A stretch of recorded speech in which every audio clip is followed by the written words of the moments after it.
पापा के ऑफिस जाने के बाद मैं बिल्कुल अकेली रहती थी। कभी कभी मामा गांव से आया करते थे। वो मुझे बहुत प्यार करते थे और जब भी आते थे तो बहुत सारी मिठाइयाँ और चॉकलेट लेकर आते थे। इस बार वो 1 या 2 साल बाद आ रहे थे और अब मेरी बॉडी में उभार आ गया था। और जब से मेरी बॉडी में उभार आया तब से सभी अंकल और भैया लोग मेरी छाती पर ध्यान देते थे। फिर हमेशा की तरह मैं स्कूल से आई और मैं आकर उनकी जांघों पर बैठ जाती थी। ये बात उस समय की है जब मैं 12वीं में पढ़ती थी और मेरे मामा की नीयत शायद जब मेरे ऊपर खराब नहीं हुई थी। वो नॉर्मली मुझे अपनी जांघ पर 5 से 10 मिनट ही बैठने देते थे और फिर मुझे उतार देते थे। लेकिन इस बार उन्होंने मुझे दोनों हाथों से जकड़ कर रखा था और मैं भी टीवी देखने में लगी थी। मुझे हल्की हल्की गुदगुदी हुई। जब वो मेरी जांघ को सहलाने लगे तो मैं हंसकर बोली, मामा गुदगुदी हो रही है। तो मामा ने कहा, तू टीवी देख, बहुत अच्छा सीन चल रहा है। और मैं टीवी देखने लगी। लेकिन फिर उन्होंने अपना हाथ मेरी स्कर्ट की ओर अंदर डाल दिया। अब वो मेरी पेंटी के ऊपर से सहला रहे थे और मैं हंस रही थी। मामा हटाओ हाथ, मुझे गुदगुदी हो रही है। उन्होंने अब धीरे से अपना हाथ मेरी पेंटी के अंदर डाल दिया, लेकिन वो कुछ कर नहीं पाए थे। फिर उन्होंने कहा, रेशु एक पैर नीचे करो, और मैंने पैर नीचे कर दिया और वो धीरे धीरे मेरी दोनों टांगों के बीच में सहलाने लगे। मुझे थोड़ी भी भनक तक नहीं थी कि मामा मेरी बॉडी के साथ कुछ गलत कर रहे थे। फिर मुझे थोड़ी देर के बाद दर्द हुआ और टांगे सिकुड़कर मैंने मामा का हाथ पकड़ लिया। और जब मामा ने हाथ निकाला तो मुझे पता चला कि मामा कर रहे थे। और फिर मामा ने मेरा ध्यान टीवी की तरफ कर दिया और धीरे से मेरी पेंटी निकाल दी। फिर मैंने पूछा कि मामा पेंटी क्यों निकाल दी, तो उन्होंने बोला कि काफी गर्मी है ना, इसलिए। फिर मामा ने मुझसे कहा कि तुम बहुत डरपोक हो। तो मैंने कहा, मैं डरपोक नहीं हूँ। फिर मामा ने कहा, अगर डरपोक नहीं हो तो मेरी यह उंगली अपनी छोटी सी गुफा में डाल के दिखाओ। फिर मैंने कहा, ठीक है, आप फिंगर डाल लो। फिर मामा धीरे से अपनी उंगली मेरी छोटी नाजुक सी गुफा के पास लाए और डालने लगे। और मुझे जैसे दर्द हुआ तो मैंने टांगे समेट दी। फिर वो अपनी जीभ से मेरी गुफा को सहलाने लगे। मुझे अजीब सी गुदगुदी हो रही थी, लेकिन उसके साथ साथ अच्छा भी लग रहा था। फिर उन्होंने मुझे 2 मिनट के बाद छोड़ दिया।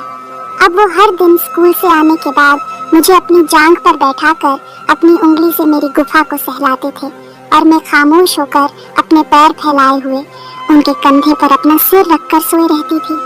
मम्मी के आने से पहले तक मामा मुझे गोद में लेकर जो मन में आता वो सब करते थे और मैं सिर्फ खामोश रहती थी। अब मामा मेरी हर अंग की जानकारी रखते थे और वो जानते थे कि कहाँ तक मुझे दर्द होता है, क्योंकि जब वो करते थे तो मैं कमर ऊपर नीचे करती थी और पैर सिकुड़ कर रखती।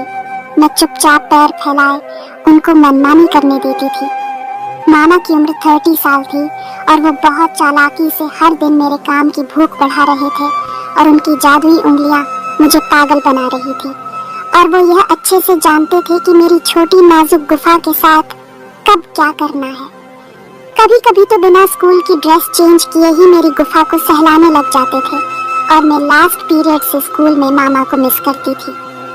एक दिन मेरे एक रिलेटिव की शादी थी और मम्मी पापा ने प्लानिंग की हम सब जाएंगे, लेकिन मामा ने मुझसे कहा कि तुम कह दो कि तुम्हारा टेस्ट है। और मैंने अपने पापा मम्मी को यही कहा और उन्होंने कहा कि तो तुम अकेली कैसे रहोगी।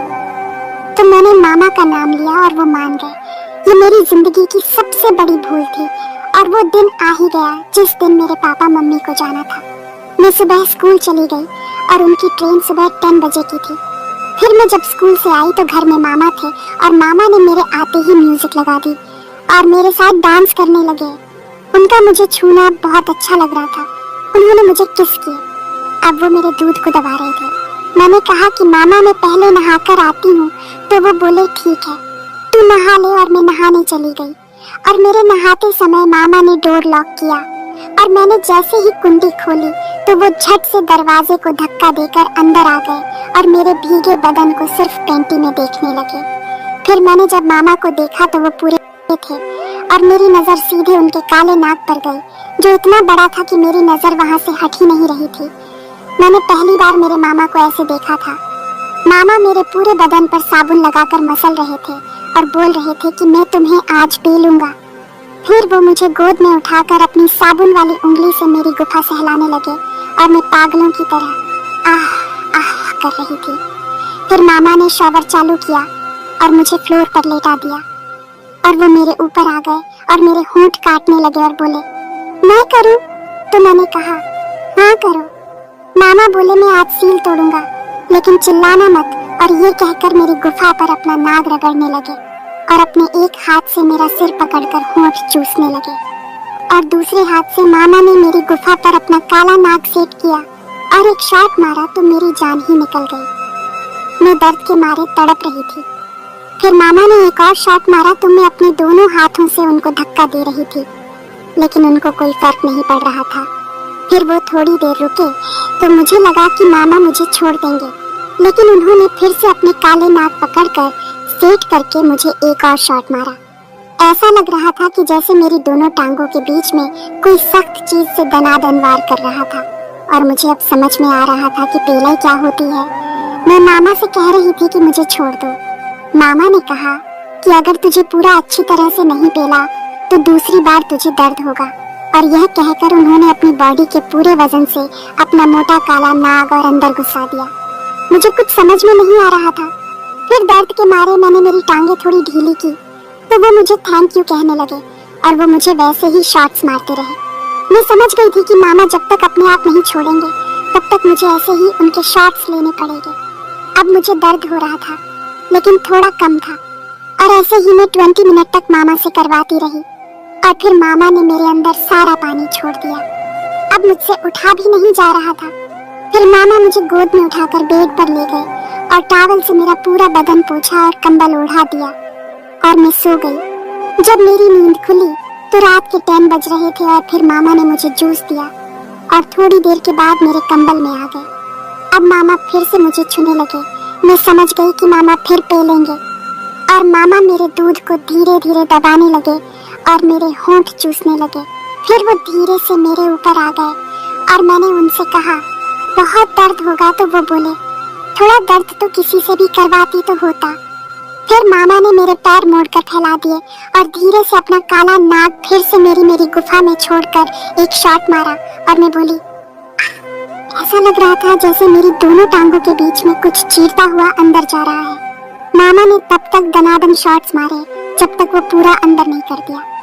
फिर हर एक शॉट्स में मुझे साफ साफ एहसास हो रहा था कि वो मेरी टांगों के बीच में कोई चीज फाड़ रहे हैं। ऐसे ही उन्होंने मुझे 20 मिनट तक पेला और फिर पूरा पानी मेरे अंदर छोड़कर सो गए। फिर जब सुबह हुई तो मैं चल भी नहीं पा रही थी, लेकिन मामा ने मुझे उसी हालत में सुबह भी पेला। ये सिलसिला 3 दिन तक चला, जब तक मेरे मम्मी पापा नहीं आए, और फिर मामा ने मुझे 1 हफ्ते तक ही पेला। फिर एक रात मैंने 1 बजे मामा को उठाया और कहा, जो करना है करो, लेकिन ऐसे मुझसे दूर मत जाओ, और उस रात उन्होंने मेरी जम कर ली। ये सिलसिला अब हर दिन चलता रहा, कभी स्कूल से आने के बाद या फिर रात में, और मैंने गौर किया कि मेरे रंग में और निखार आ रहा था और मेरे उभार और भी बड़े हो रहे थे।